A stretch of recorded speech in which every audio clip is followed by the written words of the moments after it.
Hey Nine, how exciting. We are on the 30th lesson. The 30th lesson. Cool.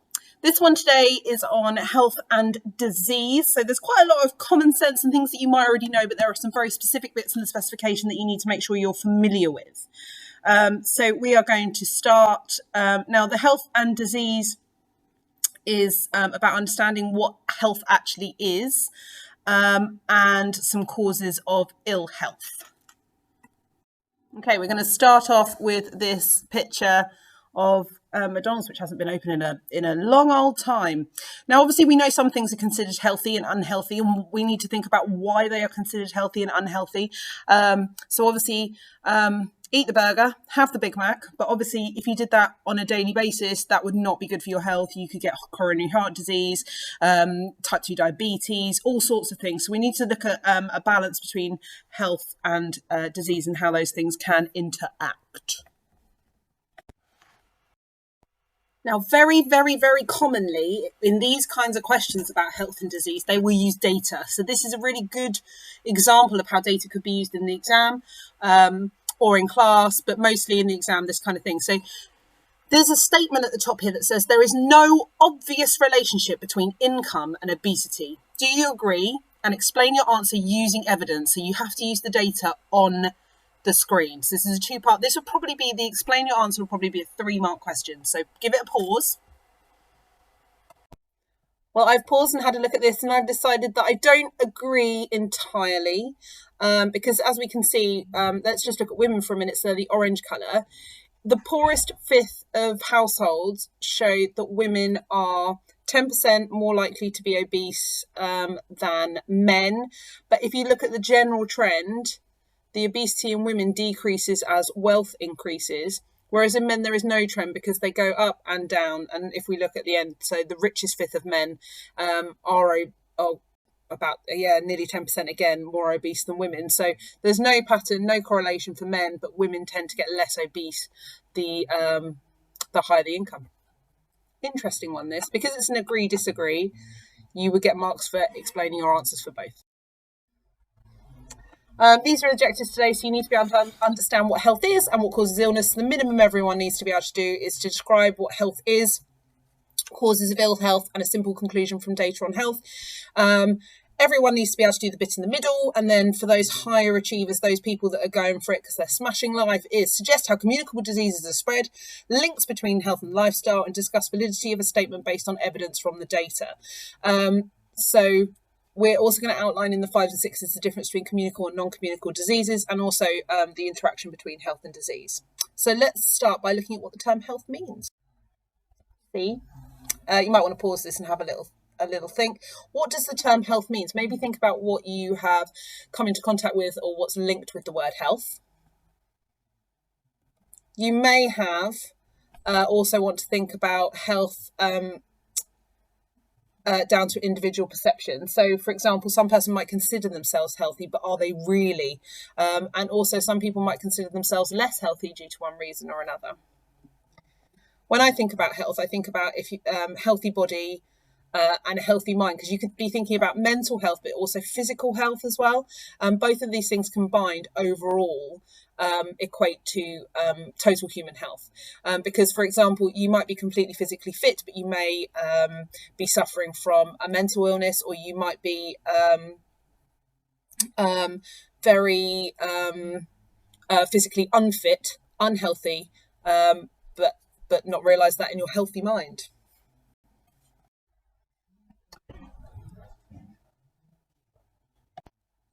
This question, I think, is interesting, which will make more sense. This is about self-perception. So these two people have a cold, okay? The person on the left is in the rain with a cold, and the person on the right is in a sunny climate with a cold. Which person do you think might feel worse, even if they've got the same level of cold? So a cold or headache might make you feel ill enough to stay in bed on a school day, might be less likely to be a problem if you're on holiday. So quite a lot of people are able to power through illnesses, aren't they, based on their perception of what a big deal it is, etc. So mental health and perception can really affect physical health as well. They both need to be taken into account. So this is for your notes. We need to put this in your notes. Health is a state of physical and mental well-being, not just an absence of disease. It's at least partly based on individual perceptions. Because somebody might have a cold and still think, oh, I'm absolutely fine. I certainly know that a lot of people like that. Or got a limb hanging off and they're like, I'm fine. So individual perceptions is quite often important. We have the word a hypochondriac is someone that would overreact to an illness or a disease or an ailment, and might consider that, and mentally that can make them feel worse than they actually are. So yeah, a lot to do with individual perceptions. So write that down. Sorry, I'm babbling. Okay, so we're going to look at new information about types of diseases. So there's a type of disease that's called communicable diseases. So these are infectious and caused by pathogens. So a pathogen is anything that enters your body and makes you feel ill, like bacteria, virus, fungi, protozoan. Anything that can be passed from one person to another and cause illness is a communicable disease. So for example, we're undergoing the coronavirus outbreak at the moment. So that is caused by the pathogen, which is a virus, obviously, we know that, and it's passed from one person to another. It's a very infectious disease. Can you think of any other diseases caused by pathogens? So I've got some pictures here. So strep throat is caused by this bacteria, Staphylococcus. Food poisoning, like salmonella, is caused by bacteria. The common cold is generally caused by a rhinovirus. Flu is caused by influenza virus. The coronavirus is a strain similar to that. Athlete's foot is caused by fungi. Malaria is caused by a protozoa or a parasite. There are loads. Autoimmune disease is caused by the HIV virus. What else can I think of? Measles is caused by a virus. Anything that has some kind of gross inflammatory infections, usually bacteria, because it's nice. I would jot some examples of those down. There's quite a few you need to do that we'll go into more detail on.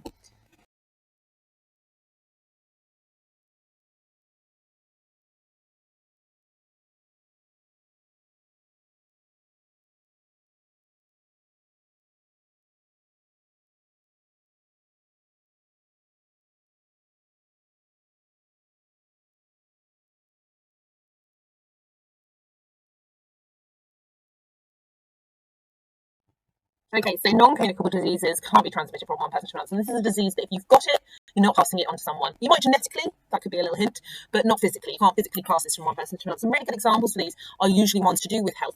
Actually, it's all things about health, so that's a silly thing to say. Here's an example. Cardiovascular disease is normally down to poor diet. It can also be hereditary. Diabetes, both, again, depending on the type of diabetes you're talking about. Chronic respiratory diseases, usually you have a predetermined sensitivity to those, and cancers can be caused by external factors or just genetic factors. So a non-communicable disease is something that is making you ill or poorly, but it is not it's not communicated from one person to the other. If you've got type 1 diabetes, you cannot give type 1 diabetes to anyone else. That little pencil's wagging there. Maybe jot those down.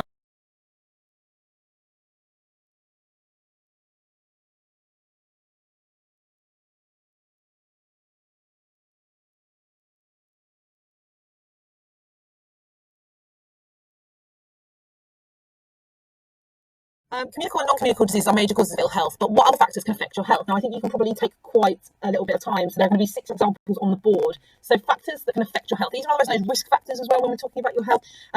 So I'm going to pop some on the board that hopefully will help you. Okay, so your social environment. So depending on where you live, work, spend your time, and who you spend your time with can affect your health and well-being. So, for example, your friends can affect your health and well-being. Are they making you happy? Happy people tend to hang out with happy people. Are they going to be pushing you towards other risk factors, such as, whether you're staying out too late and not getting enough sleep?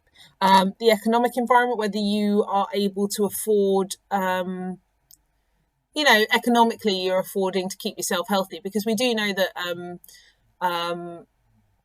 things like junk food, etc., tend to be a lot cheaper. If you are in a poor environment, you might not have as much space or time for sleeping, which is one of the most important risk factors, is how much sleep you get. You may not be able to afford specific medicines, hygienes, those type of things. So money plays a lot to do with it. How much access you've got to health services. So when you're ill, have you got access to go to a doctor? At the moment, that would be tricky, obviously. What your physical environment around, are you living in a safe environment? So for example, people that have been working in down mines and stuff tended to get emphysema because they were inhaling lots of carbon. If you've worked with asbestos, that kind of thing. Your different health behaviours, so whether you smoke, whether you drink a lot, whether you eat a healthy or unhealthy diet. And we've got biological influences as well, such as your genetics. So, for example, there might be a history of heart issues in your family. There might be a history of diabetes in your family. You've got genetic disorders such as cystic fibrosis and Huntington's. So there's a lot of different factors that can affect your health and well-being.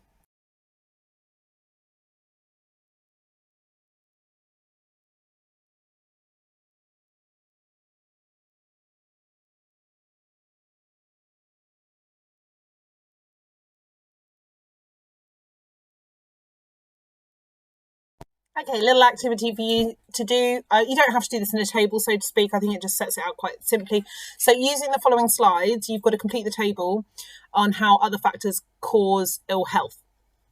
They're going to come up after this one, so jot them down in the right column. So describe the diseases you may suffer from if you eat too much or too little food. And then stress, describe the effects stress can have on health. And the final box is life situations. Explain the 7 life situations that might have an effect on health. Now, these are all very well researched, very well in terms of the life situations. And if you do psychology, this will probably come up in that as well when you talk about stress. So the next few slides will help you fill this in, and then there'll be answers on the final slide. So I don't really need to talk over these. You can probably just pause it. But the main thing to remember is eating too much and eating too little is bad for your health. You need to have a balanced diet, and that doesn't always mean not eating enough, like restricting what you eat. Everything is fine to eat. It's about moderation. So malnutrition is a key word here, is linked to deficiency diseases. So a deficiency disease means you don't have enough of it. So for example, if you do not have enough iron in your blood, you become anemic, which means you're not carrying enough oxygen to parts of your body, and so you tend to become fatigued, and can become quite faint. It can cause a weakened immune system. It can cause starvation or rickets, as well as other things. So you can see, obviously, rickets here is a lack of vitamin D, and it causes the bones not to go completely straight. You can see a deficiency in the nails there of that person. Some people say that's a calcium deficiency. If you don't take enough vitamin C, you can have scurvy, which affects the gums. Malnutrition is really, really, really serious. So usually if someone is thoroughly malnourished, if they've gone through puberty, etc., the first thing that will stop working is the reproductive system for survival purposes. But a lack of nutrition, you sometimes do find people that actually are quite a healthy weight, but they might have a deficiency because they're not eating a balanced diet. So they might have a deficiency in vitamin D, even if they're quite a healthy weight, which means that they're not looking after their bones properly. Too much food, on the other hand, or the wrong type of food, can lead to problems such as obesity, which causes problems in the joints. It can lead to some kind of cancers because of the certain types of food. Processed food has been shown to be linked with a certain type of cancers, or it can lead to type 2 diabetes, where your body becomes resistant to insulin. So that insulin doesn't remove the glucose, and so usually a huge diet moderation has to take place after being diagnosed with type 2.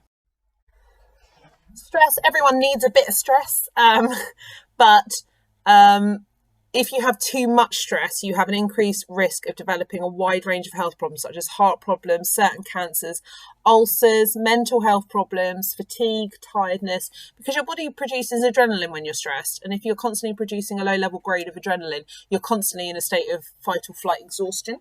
So heart disease, cancers, and mental health problems. And life situations. So these can lead to ill health as well. So let's just have a look at those. The part of the world where you live, your gender, your financial status, ethnic group, the levels of free health provided, how many children you have, lots of things that you can't actually control. A lot of factors have a big effect on health. Communicable diseases, obviously, depending on where you live, might mean that you're more likely to pick up communicable diseases such as malaria and things like that, or ones that pass very quickly. And we can see that at the moment with the coronavirus going on. The more heavily populated areas tend to be where you have many, many, many more cases. Different health impacts different health will affect different genders. So, for example, women have a high number of cancers compared to men because they have more parts of the body that can get cancer. So you've got breast cancer, ovarian cancer, all of those.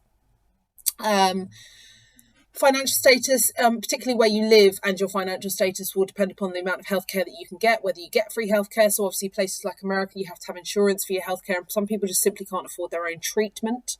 How many children you have will also depend upon your financial status, and also women can get a lot more complications. And how clean the environment you live in will determine different diseases. So lots of different life situations.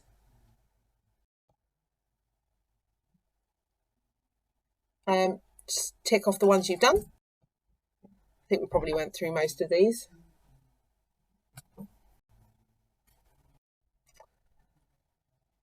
Okay, so I'm going to go through the next couple of slides and you're going to see some diseases and just decide whether they're communicable or non-communicable. Just write a list. Do a communicable list, non-communicable list. Let's go. Arthritis. Now, there's lots of different types of arthritis. Generally, they run in the family, so I'm excited to get my bout. So this is non-communicable. You can't pass that. Heart disease. So look, we've got a lovely lipid deposit of plaque on that artery, narrowing the artery, making it harder for blood to pass through. That is non-communicable. Flu, caused by viruses, communicable. That's why they say that the coronavirus is particularly difficult, because it infects twice as many people. It communicates much quicker. Tuberculosis, not a disease that you have around anymore, because we can get vaccinated against this. But it is the reason why a vaccine was developed, because loads of people used to die from tuberculosis, and it was always passed through coughing, spitting, any kind of airborne droplets that could go into your airways. So it would start with an infection of the upper airways and then move down to the lower airways and cause lots of holes and cavities in the lungs. So really serious disease. That is communicable. Diabetes, non-communicable. You can't catch that. So there are two types of diabetes. One of them is where there is damage to the pancreas and it will stop working, and that could be a genetic reason, or type 2 diabetes, and that will be because of dietary reasons. Asthma, well, you can't catch that, so that's non-communicable.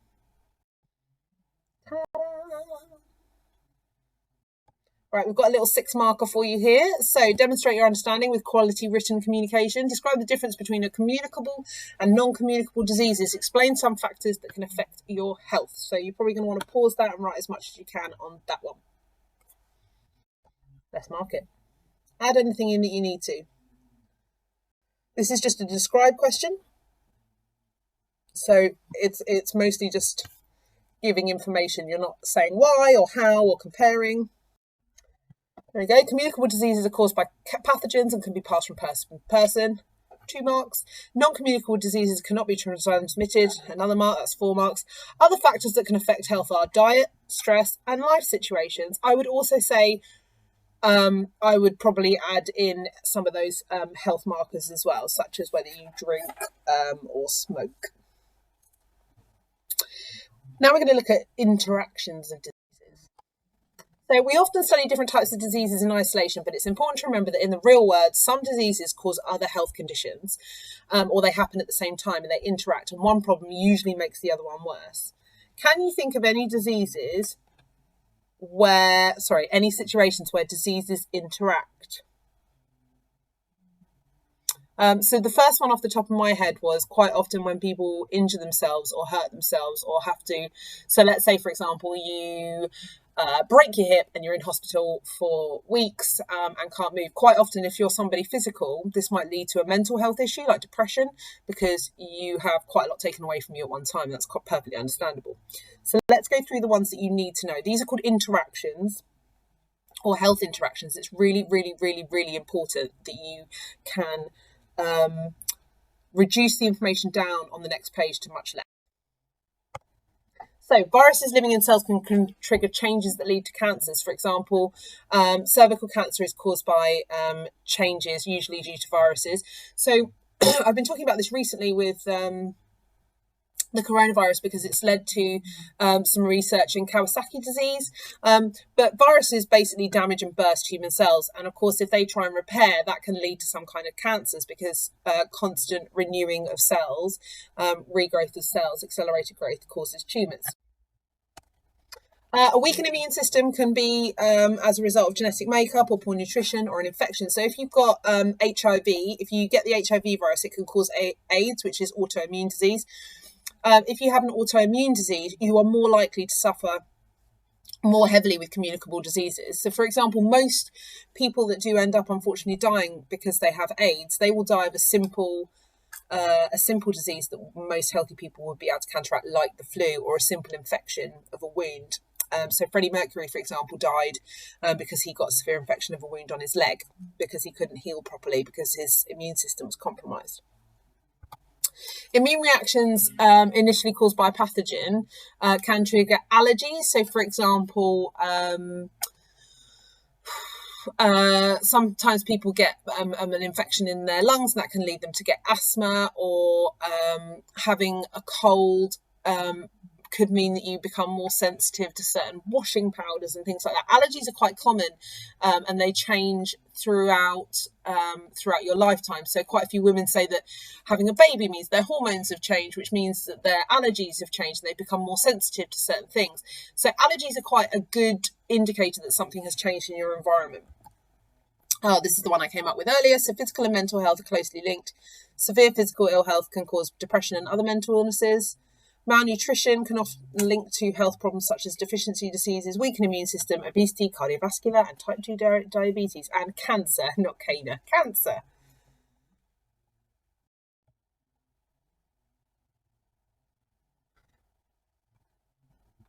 State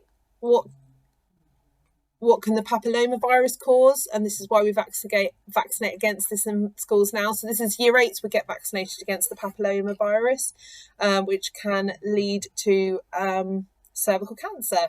So this is why I do often say to students in year 8 is please don't moan about getting your vaccination, because it means that you are not going to, you are reducing your chances of contracting cervical cancer by a huge amount. And that's amazing. Just 10 seconds of discomfort for life-saving, really. State what you're more likely to suffer from if you have a poor immune system.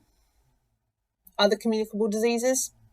Physical and mental state are linked. State one thing that can severe physical ill health can lead to depression and other mental illnesses.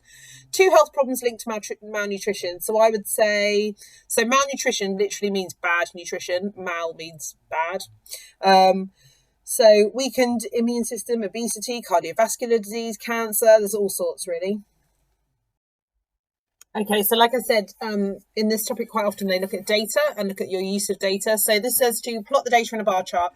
Now obviously if you don't have graph paper, just plotting it, sketching it is absolutely fine. This was collected in the Netherlands, looking at the interaction, the number of health problems, including whether someone had HIV or not, or whether they used drugs or not, and whether that had a link with tuberculosis. Now you have to be careful when using data because, for example, Mr. Deaton always uses a great example, like if you look at 2 things that correlate. So for example, as the number of ice creams sold increases, the number of people getting melanomas or skin cancers also increases. That doesn't mean that ice cream causes skin cancer. It's not a causal link. One doesn't cause the other. They're just correlated. So it may be that this data has correlation, but it doesn't necessarily mean it has cause. So you have to always be questioning those things. So when you plot this, you should see 4 bars. So the health problem should be on the bottom, and the numbers of people with tuberculosis per 100 people should be on the left-hand side on the y-axis. So you can see that someone who doesn't inject drugs and doesn't have HIV, 0.006 people per person per 100 people have tuberculosis. The non-drug injecting, so someone that doesn't inject drugs but does have the HIV virus, does double, just less than doubles, 0.05 per 100 people. If you inject if you inject drugs but you don't have HIV,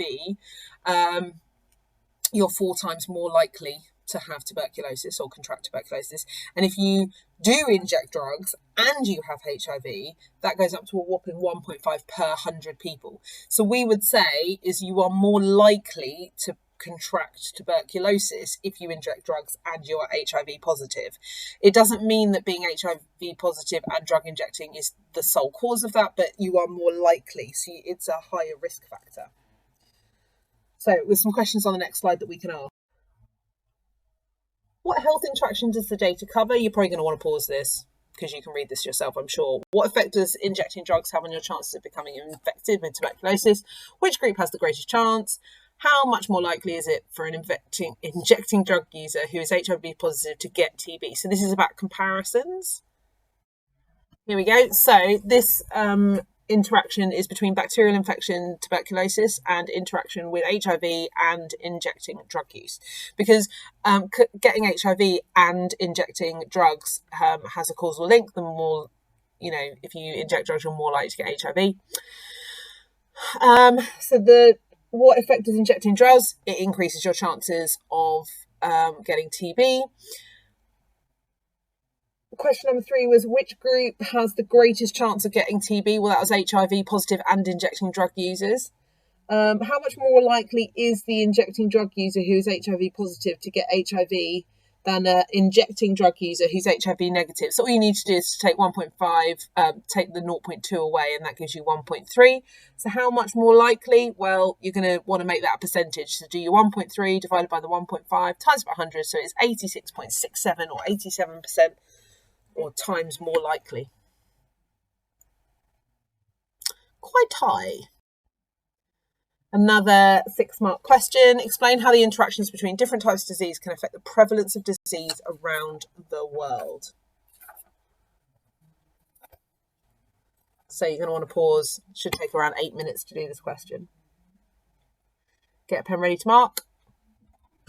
Many diseases are more prevalent in overcrowded situations as transmission is easier. So something to do with where you live affecting how likely a disease can spread. Poorer cities in less developed countries have this problem. So this is quite a good link to geography, this one, or travel and tourism. Injecting drug abuse increases the chance of transmission. The problem is more common in wealthy countries with the drug transmission and drug choices. Poor diet is linked with non-communicable diseases in all countries, and to poor immune systems and more communicable diseases in less developed countries.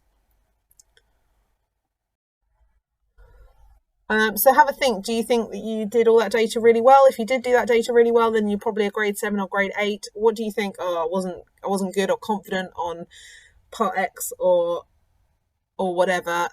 It's good to have a little list for when you come back as well to say, oh, I'm not so hot on that. I need to go through that. I hope that's been okay, Hope you're all well. Don't forget to keep sending me stuff because I'm loving it. Bye.